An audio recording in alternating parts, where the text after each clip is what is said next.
You know, one thing people don't talk about much in retirement is traveling alone. We always picture retirement travel as couples trips, cruises, or family vacations. And those are great, but today I want to talk about something different: solo travel in retirement.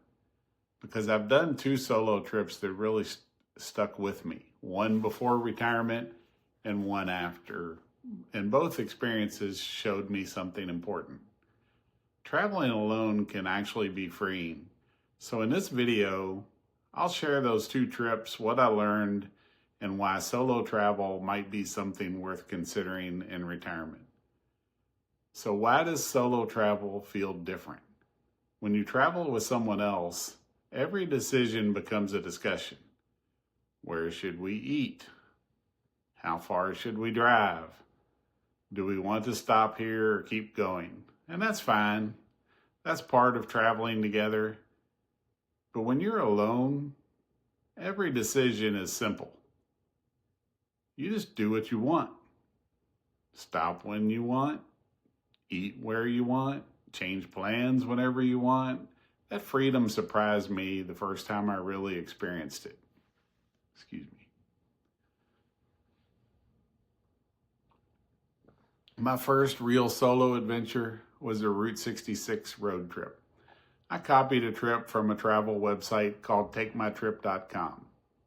The guy had documented his entire Route 66 journey, and I basically used it as a guide.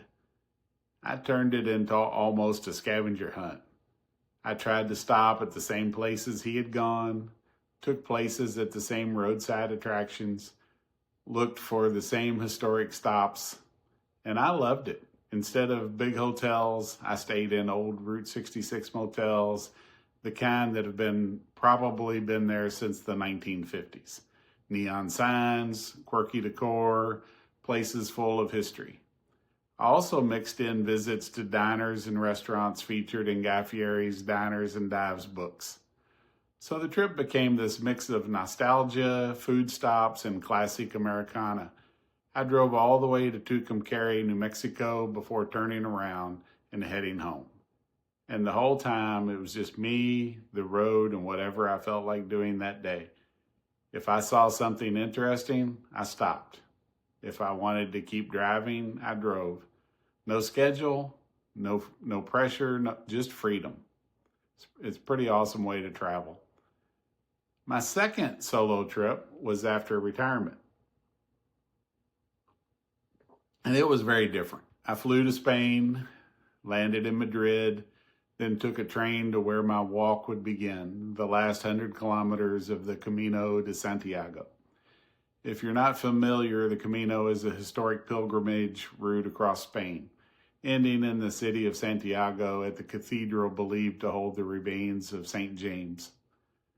The last 100 kilometers is the minimum distance needed to receive the Compostela certificate, so many people walk that section.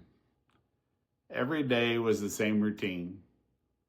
I would wake up early, I would walk for hours, reach the next town, head to the hotel, eat, rest, sleep. Then I would get up the next morning and do it all over again. And honestly, it was hard. Long walks, sore feet, blisters, fatigue, but there was something powerful about it. No meetings, no schedule, no responsibilities, just walking. And because I was alone, every decision was mine. If I wanted to stop early, I could. If I wanted to push farther, I did. When I finally walked into Santiago and reached the cathedral, it felt like a real accomplishment. Not just physically, but mentally too. So why does solo travel work in retirement? Here's something that I've realized. By the time we reach retirement, many of us are comfortable being on our own. Kids are grown, lives have changed. Some people are single, divorced, or widowed. Others just have partners who don't enjoy traveling the same way. Solo travel removes compromise. You travel at your own pace. You eat when you want, sleep when you want, change plans without any discussion. And surprisingly, you're often more open to meeting people along the way. I met plenty of fellow travelers on the Camino.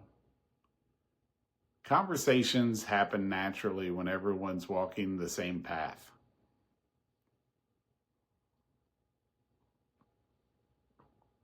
Now, I know some people hear solo travel and think, is it safe? Will I get lonely? What if something goes wrong? Those are valid concerns. But here's the thing, you don't have to start with something extreme.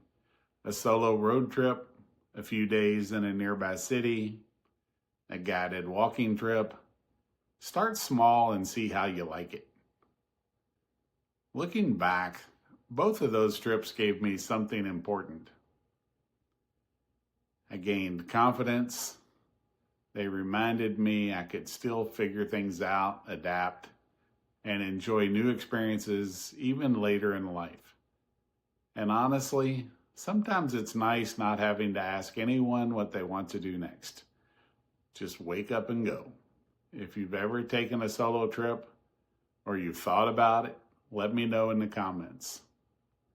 And if you're enjoying these retirement conversations, don't forget to like and subscribe, and I'll see you in the next one. Thanks for watching.